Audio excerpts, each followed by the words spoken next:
So children, we are going to do chapter number 10, Walls Tell Stories, that is there in your EVS book, Looking Around. In this chapter, we will be talking about a few interesting things about the Indian architecture, engineering, like how the buildings, the monuments, the very historical heritage, the forts were built up. And you can see on the screen there is a fort, a very historical monument, you can say a world heritage, that you can see on the screen. Now, can you name it? It is there in chapter number 10. Can you tell me which fort this is and where it is located in India? I will be showing few more pictures of this fort just to tell you how beautiful this fort is and how intricately it was built. Intricately means with details, like this fort and the buildings, the walls, and so many things were built with so much precision, so much detailing, and so much ideas were get into the engineering of these places. Now, here you can understand that our India was so much developed in ancient history. It is the Golconda Fort. Now there is conversation between few people, or maybe you can say few children, that they have visited that Golconda. At last we reached Golconda. We were glad that Didi was with us. Didi studies history and we enjoy visiting different places with her. Shalja, my goodness, this fort is so huge. Sridhar, and see at what a height it is built. Kalyani, just look. Have you ever seen such a huge gate? Shalja, it must be very heavy. I wonder how many people would be needed to open and close this gate. Kalyani, look at these sharp iron spokes. I wonder why they were made. Shalja, look at these thick walls too. Sridhar, I have never seen such thick walls.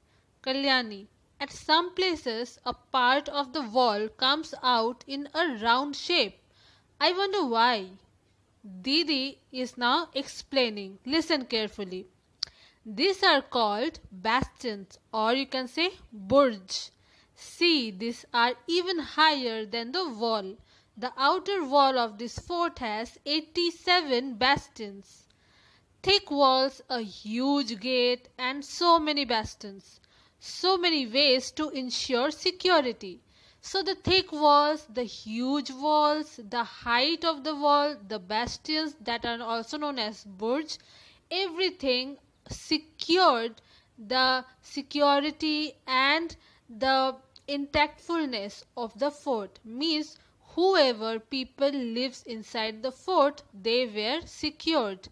They had the security. So anybody from outside, if they attack the fort, then the people inside will be safe. So this was all for the security. Now I will be telling more about the bastions. Now look at the picture that you can see on the screen. A bastion or bulwark is a structure projecting outward from the curtain wall of a fortification. Now you will be asking, what is a curtain wall? It's the outside wall of a fort or of a fortification of a fort. Okay? Most commonly angular in shape, means it will be making few angles. If you can see, the walls are making angles with each other. That is known as angular shape and positioned at the corner of the fort. So they are always positioned at the corner of the fort because they will be used in future, like in wars, or to have a better look of the outside world. Even in attacks, They are used as a guarding structure to keep the inside people secure. That's why it is formed like that. Now let's come to few questions that are asked in your book, and I will be also answering them. First you need to listen. Why were bastions made in fort wall? Same question you must be thinking. Why they were built? Why were big holes made in them? What difference would be there if you were to look from a straight flat wall or a bastion at a height? How would the soldiers find peeping from the holes in the bastion useful while attacking? The bastions were very huge and also the walls were very high. So why it was helpful at that time? I will be answering this question, but first let's read the lesson. Shalja, I wonder how old this fort would be. Do you think the king built the fort so that he could live here? Kalyani, it was written outside the Qutub Shahi Sultans ruled here one after another from 1518 to 1687. Didi, much before that, in 1200, this fort was made of mud and different rulers lived here. Shelja, oh look, this board has a map on the fort. Of the fort. Sridhar, the map shows so many gardens, fields and factories. See, there are many places also inside the fort. Shelja, that means that not only the Sultan but many other people like farmers and workers must also have been living here. Kalyani, it must have been a complete town. Yes, it must have been a complete town. The Sultan's palace, like the steps, seems to go on and on. So when they had entered the fort, they noticed so many things inside. First of all, they were thinking that might be only the king and his family used to live there. But no. After looking at the map of the fort, they got to know that not only the king, but many people like maybe the farmers, the villagers used to live there. And this fort was created not only to accommodate one king, but many kings in many decades. Now the answer. Answer number 1 that I asked you, that bastions were made, like why they were made. Bastions were made to safeguard the fort from enemies. That I have told you, like during an attack or maybe the enemies when they attack the fort, that time they were very useful. Second one, big holes were made in the bastion to see at a distance and attack on enemies coming towards the fort from several directions. So it actually helped to see in several directions, not only in one direction that usually happens with a flat wall. That's why big holes were made in the bastions. Bastions are built at a height and provide space to look on distant places from several directions. Soldiers can peep through its holes safely. However, with flat walls, one could see in only one particular direction. So, when you are building a flat wall with the bastion, then you will be able to see only in one direction. But if it is like circular, and it will be more easy for the soldiers who will be standing inside to peep, means to see in different direction through the holes made inside the bastions. That's where they were made like that. They were circular, they were built on a very great height, and also they were built on the wall side, like the outer wall side of the fort. So they were very much helpful not only to safeguard the fort from the enemies, but also to keep an watch or keep an eye on the outside happenings.